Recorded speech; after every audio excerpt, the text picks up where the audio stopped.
With police protection, ఆయన కావాలనుకుంటాడు కాబట్టి. With police ప్రొటెక్షన్తో, with ఎస్కార్ట్తో, దా బాబు నేను తీసుకెళ్తా, ఆహా అంటావో ఓహో అంటావో తల బాదుకుంటావో చూద్దాం ఒకసారి.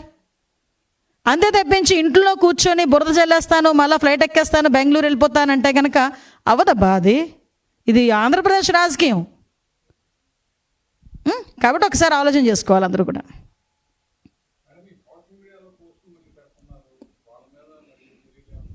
డెఫినెట్గా తీసుకోవాలండి. మీ అందరికీ కూడా తెలుసు, ఈరోజు సోషల్ మీడియా అన్నది యాక్చువల్గా ఎంత టెక్నాలజీ బేసెస్ చేసుకున్న సోషల్ మీడియా అనేది ఎంత పాజిటివ్ వేలో ఉపయోగించుకోవాల్సింది పోయి ఈరోజు నెగిటివ్ వేలో ఉపయోగించుకోవడం ఒక ఎత్తు అయితే, మహిళల్ని కూడా వ్యక్తిత్వ హననం చేయడం దగ్గర నుంచి ఫేక్ న్యూస్లు విపరీతంగా ట్రోల్ అవ్వడం అనేది జరుగుతుంది.